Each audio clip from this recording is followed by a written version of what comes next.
So, good morning, folks. I had big plans over the weekend to get this blank wall behind me finally dealt with. I've got all my Blue Jays paraphernalia, my photos, my stuff like that to get up, and it did not happen. I've been getting roasted for this blank wall. Folks have been saying we need to contribute to the Patreon just so that you can put some photos up on the wall, get some art up there, and it's just procrastination, folks. Believe me, I'm getting tired of the comments, but obviously not tired enough to do anything about it. So that's my big plan for the week, is to finally get some of this stuff up here like this. And this is my favorite piece of JAYS paraphernalia that I have. All right. So this is a signed commemorative.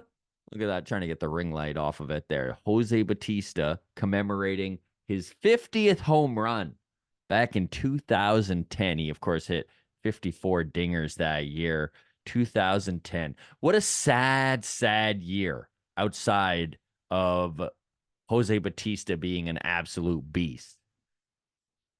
So that is the goal for the week. Hopefully by Friday, there are photos behind me and my room is set up. This is the last room after the move. This is the last room that I got to do, and I'm procrastinating away. Some of you might be procrastinators too and totally get the problem. And then some of you may be busy little bees and really disappointed that I am so lazy, if you will. Good morning. This is a Monday morning mailbag on a Tuesday afternoon. I'm Scott Belford, normally joined by the best co-host in the biz, Adam Mack. I had a lot of questions about him. Where is he? How is he doing? People reaching out with their well wishes. So if you did miss that, Adam Mack's taking a little time away from the podcast. His wife unfortunately wound up breaking her leg, so he had to go out and get a big boy job to support the family while she is recovering. And the timeline on that is probably another month to 6 weeks. Fingers crossed we can reel him in for the odd podcast just to show his face and get his opinion. I know a lot of you are missing him, and myself as well. Our interim co-host, who has stepped up so graciously, Joel LaFlemme. Hey, Commie from TikTok, a baseball savant, if you will. He's sick as a dog. So you got to deal with just me today. There is a ton of interaction to get to, so the show must go on. Every single week, we comb through all of your comments and your questions on Twitter at Walk Off Podcast, on Instagram, the Walk Off Podcast. I've got 3 or 4 from YouTube here this week. So you can always just drop your comments below. And then if you are a member of the Patreon, you get that automatic Patreon bump. On top of that, you get instant access to our interviews and all of our shows. And you get bonus content, MLB Mondays, every single Monday, where we kind of go through the league and talk what's going on around MLB.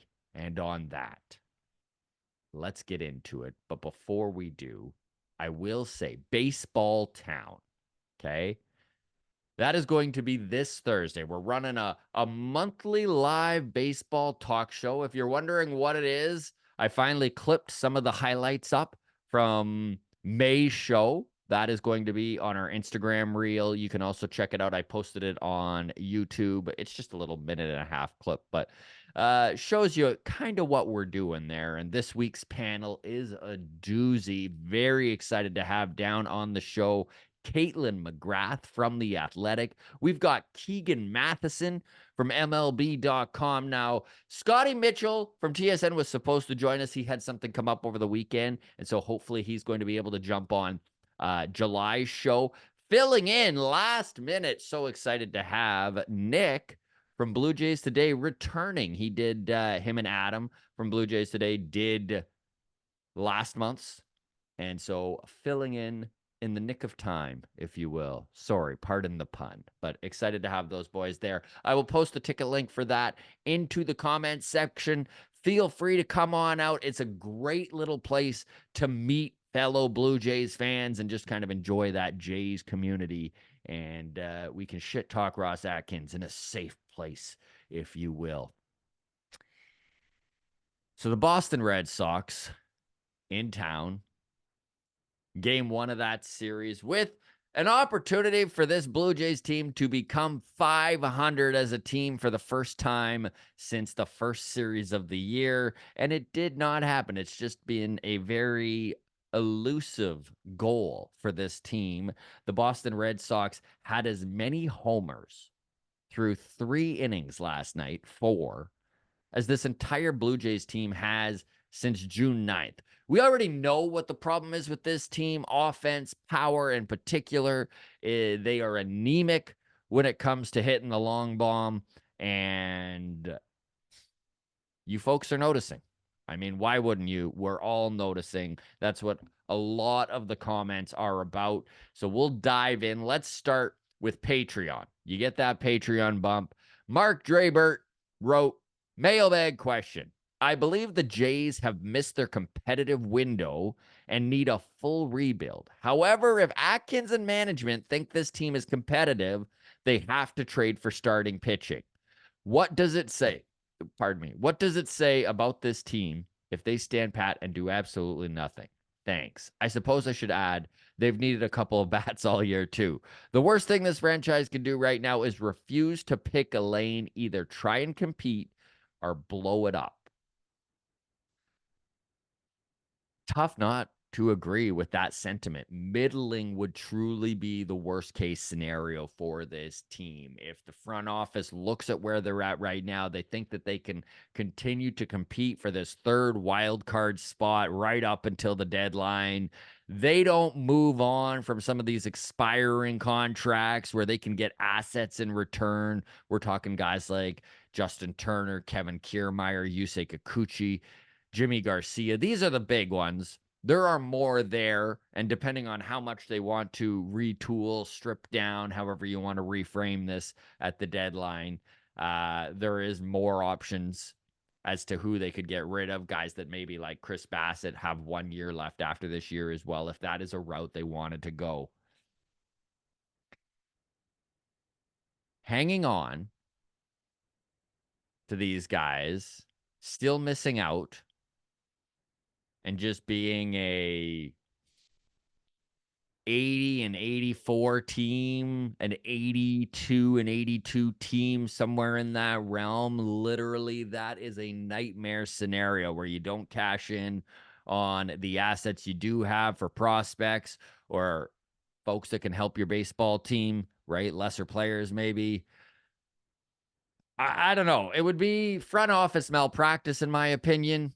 They got to pick a lane. I cannot agree more with what Mark is saying there. Drop your comments below. Which lane do you personally, the grounds crew, feel like this team needs to take? As soon as hope seems to raise its ugly head, this team comes in and disappoints, just like last night.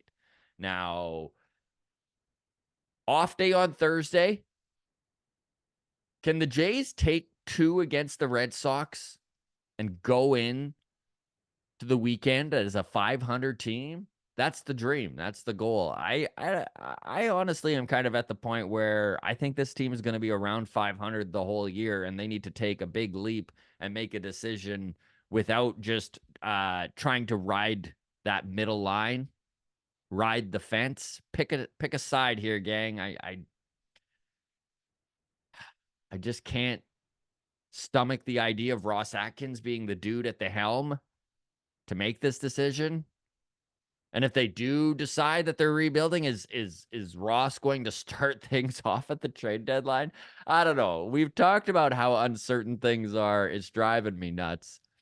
So this is from Brian Crawford, also from Patreon. Again, that Patreon bump. Automatically get your comments in if you are a member. He says, hey guys, how are you feeling about IKF? I know you weren't super high on the signing during the offseason, but he has been one of the Blue Jays' best players this season, and he's overachieved expectations.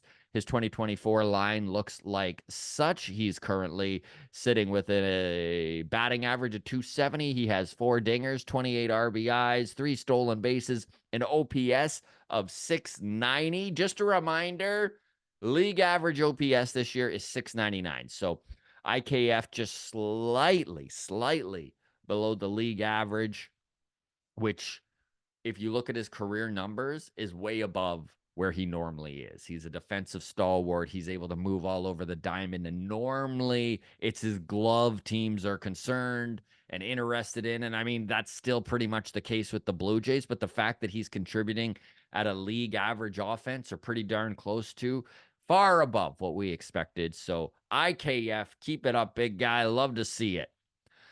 Final comment from Patreon is Ian Elliott. And he says, I am currently at a spot where I don't want KK and Springer in the lineup on the same day. That is not currently good for winning ball games. So yesterday on MLB Monday, I had a bit of a tirade about this. I pretty much stated that the veterans on this team, it is time for them to take the playing time that they deserve. They've been given a lot of rope to get things right. I'm not saying that you should be sitting guys on the bench nonstop like Justin Turner and Kevin Kiermaier and George Springer, but a little bit I'm saying that. The Buffalo boys are here. The youth infusion is here. They are working. They are putting in the time and getting that, filling those roles on the team we needed filled. Spencer Horwitz is a prime example. Since coming up, he's hitting 333. I know this is a small sample size. June 7th, I think his call-up was, so it's just over a week.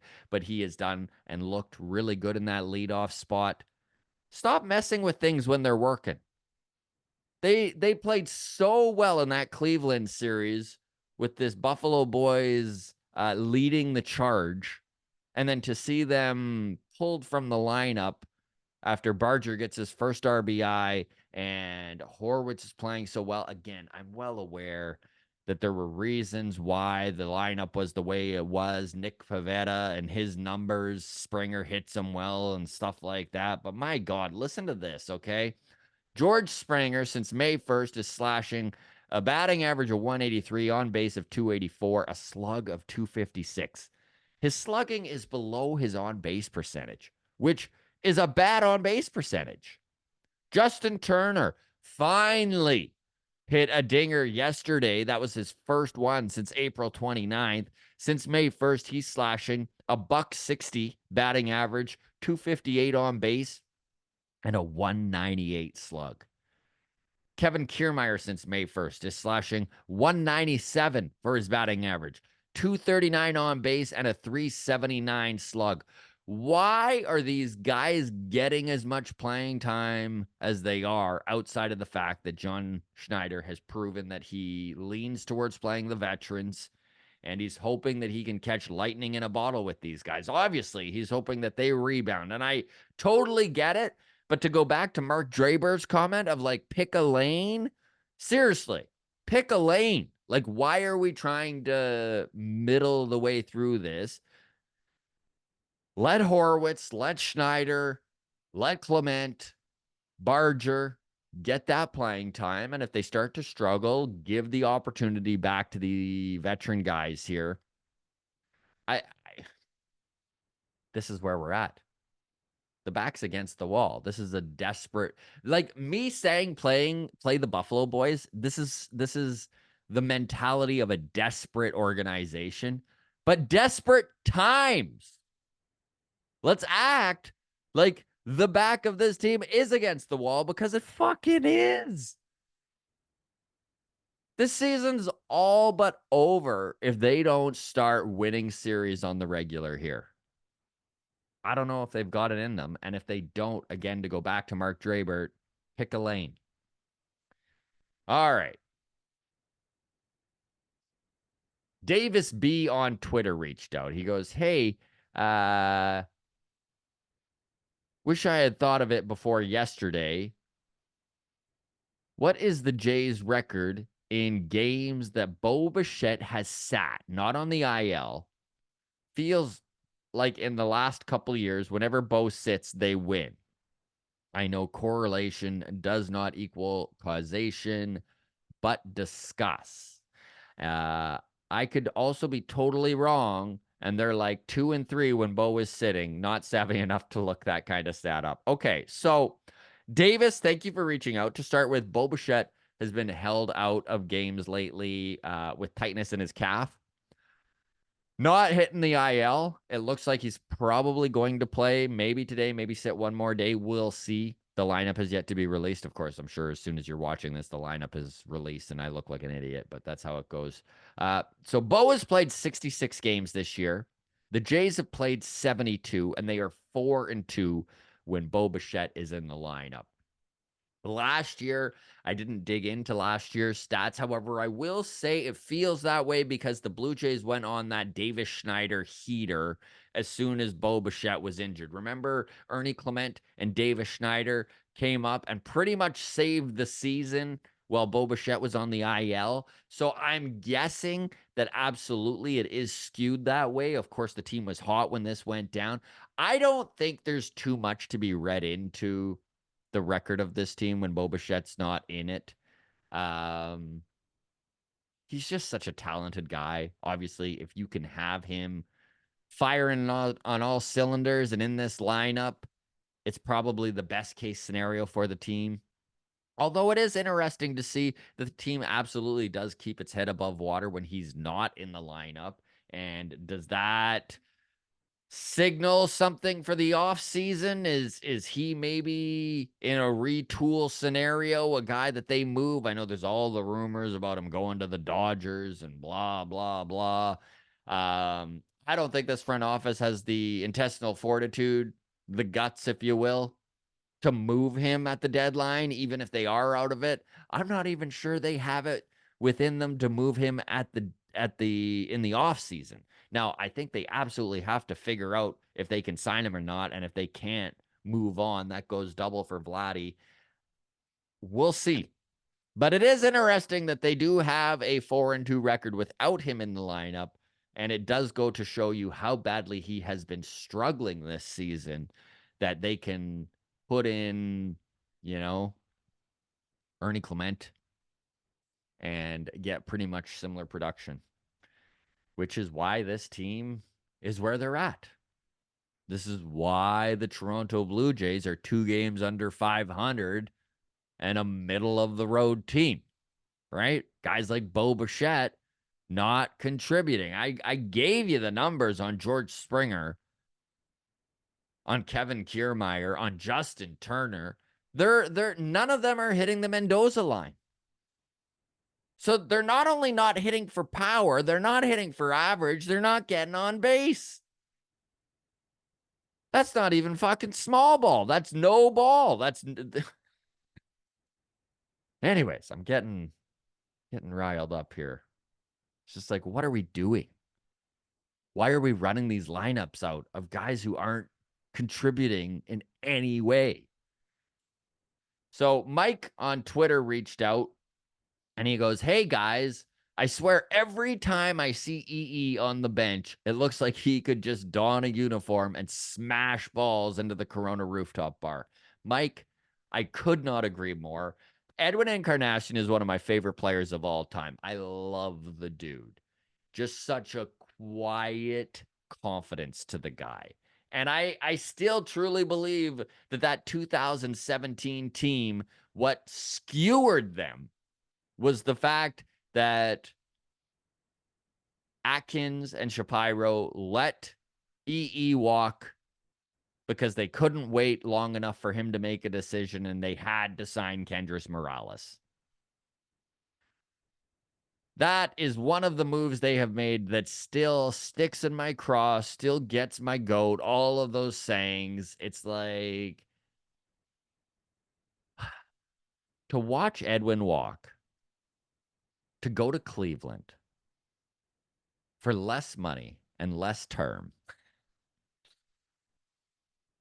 Ugh. Anyways, but no, I agree with Mike. Edwin still looks like he can bang at the plate, that's for sure.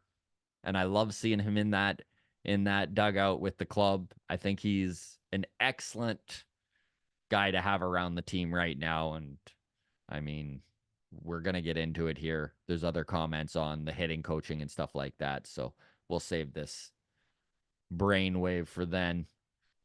Go into YouTube. Okay, so off of the Twitter comments on to YouTube, Mantis Toboggan, Dr. Mantis Toboggan says, glad to hear someone mention Baroa. So I was kind of giving a rundown on Friday of some of the guys with the Buffalo Bisons that fans should be keeping an eye on. Under the radar guys that might make their debut this season. Stuart Baroa, one of the guys I mentioned, hitting over 300 in Buffalo, 28 stolen bases, an absolute speed demon on the base path, and he gets on base. So it says, glad to hear someone mention Baroa. He clearly figured something out last year. He's also a switch hitter. Having that as your leadoff or ninth hitter would be nice with that stolen base speed. We shall see. And I could not agree more. We shall see is a big one, obviously. 25-year-old Dominican Republic dude who just has found it in the last year. He's hitting and he's hitting for some power. He's got 6 dingers on the year. Stuart Baroa, remember the name. And it's funny that he brought up him being a switch hitter because that was one of the things that impressed me the most. And I didn't even bring it up when I was given the rundown on him.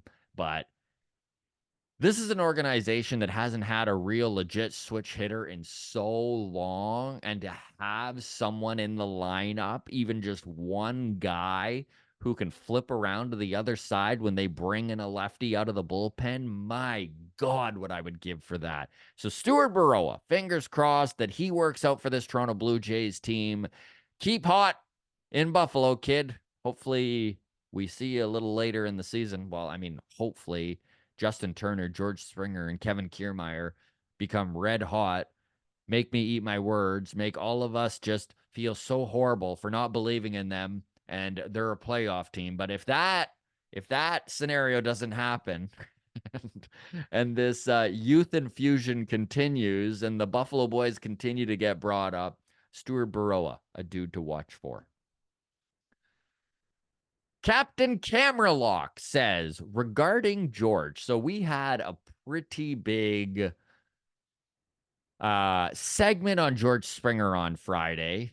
Hey, Kami and I really got into the weeds on his numbers, what he's looked like in June, how he hasn't improved in any shape or form throughout the season, how he's continued to try and find it and just hasn't. So regarding George, he clearly needs to make a change with his bat if he's to finish his contact.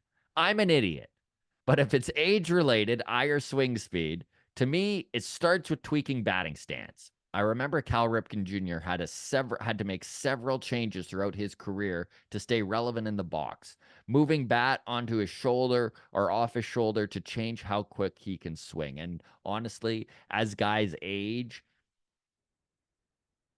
there are very few who can make the changes to stay relevant. And when they do, they border on Hall of Fame. This is what we were really hoping to see out of George Springer. At 34 years old, we were at least hoping he would be at least league average. He is not. I read you his numbers already.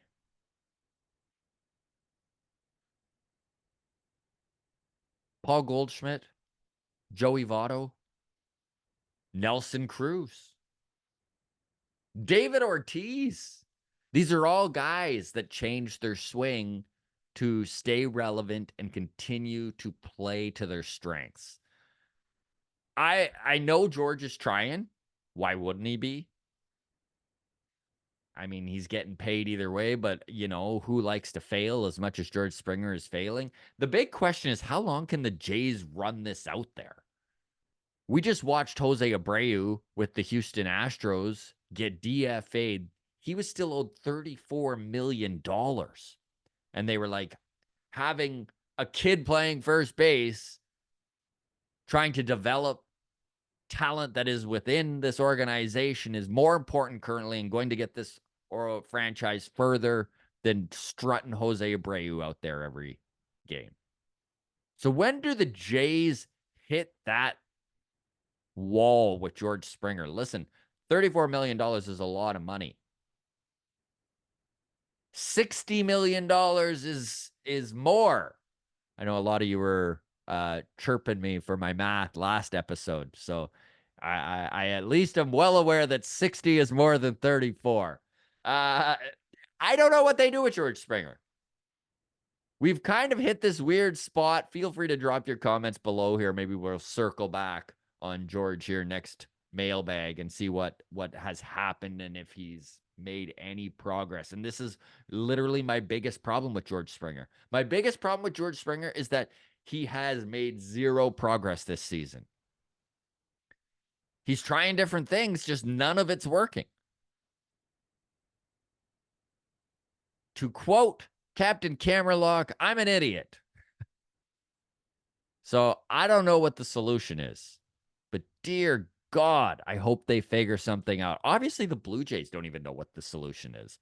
There's no way that they're not trying their ass off to get George up and running and at least be able to contribute in small ways to this team. Any way offensively. You know, like, yeah, his defense is still good, but my God, could we use a semi-capable bat out of the man? We're getting closer to the end of this thing. I do want to thank all of you so much for reaching out and dropping your comments, your questions, so on and so forth. It is appreciated. So is your listenership. Please hit that subscribe button on YouTube if you have not. We're pushing 5,000 subscribers, and that's all because of you folks. So thank you. To the audio listeners, you're the heroes here. You go out there. I know sometimes we forget to post stuff and you're always reminding. I've got it down though now. I don't know if you've noticed, but audio has been far more consistent now that I've figured it out. So thank you for sticking with us. We do appreciate it. And a big tip of the hat to all of the Patreon members. So this is our last YouTube comment. Second last, I should say. Third last. Wow. Just, you see what happens when I'm by myself? And I don't have a co-host here, right? I'm wrapping up way too quick here. Laura Lees says, the anger should be directed towards the batting coaches. Doesn't anyone see the pattern of good hitters joining the Jays only to crash and burn? Hitting coaches need to be replaced. That's possible. It's possible. I think that the biggest problem is the organizational approach. I do think that the analytics department is driving the way that this team is being coached when it comes to the offense. It's why the Buffalo boys come up here and seem to just have a better approach and seem to be more confident at the plate than the regular big league guys. Again, it's really tough to wrap your head around what is going on. Is this all on Don Mattingly? Is this organization wide? Blaming the hitting coaches is weird too, a little bit, because all of these big league guys have like 6 hitting coaches at home that they've hired, guys that know their swing and are intimate with the way that they operate and how their body operates. And I'm not saying it's not the coaching. I think that it's a little bit of everything here when a team struggles as mightily as they have. And they don't really have power guys on this team anymore. I want to see more dingers out of Vladdy. I don't know if it's going to happen. Maybe he's just a 15 to 20 home run guy this year. It sure looks that way. George Springer's not hitting dingers. He's not hitting anything. Justin Turner had his first home run since April 29th last night. Davis Schneider's putting along. Davis is doing everything we could have hoped he would do. He's pretty much an everyday player. He's going to hit 20 bombs this year. Provides versatility where you can put him wherever you need to in the lineup. But he's not a natural leadoff hitter. He has struggled mightily over the last couple weeks, but they can't do a damn thing because how do you move a guy down when the only options to replace him are worse? What do you folks think? Grounds crew, let me know. Hitting coaches, what is your opinion on them? Is a lot of the blame for this team to be put on them? Or is this just everyone deserves some blame and shares in where this team is at? And yes, the hitting coaches are part of the problem and not the full problem. I think it's somewhere in there, the gray area of baseball. Guillermo Martinez and Don Mattingly, though, people are calling for their heads. I don't know if we're going to see any firings this year. I've lost faith that this front office can do the right thing. Can you tell I'm frustrated? I was so freaking positive on MLB Mondays yesterday for Patreon. They'd just come out of a big win against the Cleveland Guardians, a series win against an incredibly impressive team in Cleveland. Yes, they didn't have J-Ram in the lineup, but still a very, very good team, front to bottom, top to bottom, pitching. The bullpen is deadly, and the Jays came up with 2 wins, and they scored runs. Then John Schneider rearranges the lineup, and here we are again. That's what it was. It felt like the biggest series of the year going in here against Boston, the Red Sox in town, and to lose that first one, and in the way they did, just being beat up by home runs, solo home runs, just tough one to swallow. So drop your comments. Is it the hitting coaches? What do you think the problem with this offense is? It's really hard to not just look back and be like, this team hasn't had a fucking cleanup hitter for 2 years. How do you overlook having a cleanup hitter? It makes no sense. All right. We're going to wrap up here. We got a couple of fun ones. Weird Beard says, great show, guys. Love the insight of our minor leaguers. Actually got quite a few comments on the reporting from Buffalo that I was doing last week. So, yeah, I'm back in Buffalo here in another week, probably. Keep your eye out.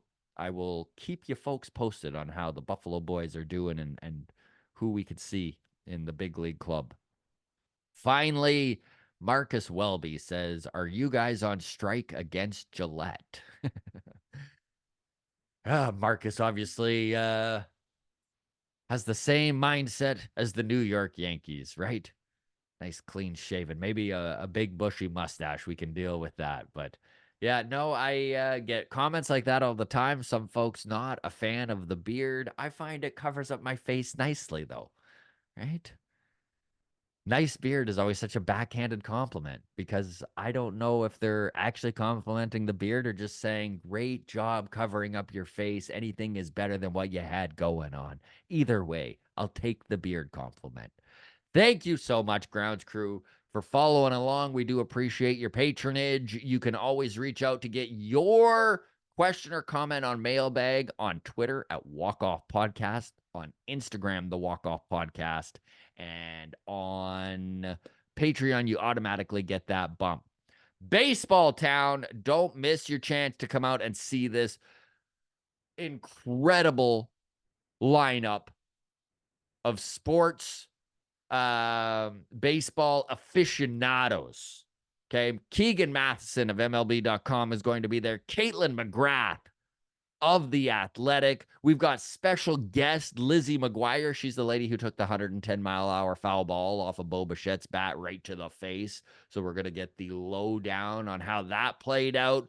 And then we also are going to be doing, off of the back of this Red Sox Jays series, a roast battle. The Toronto Blue Jays, represented by Cam Phoenix, facing off against those dirty Red Sox, being represented by the very funny Angelica Scanura. Get your tickets. Those are going to be in the comments. Take care, everybody. Thank you so much, and we will see you on Friday.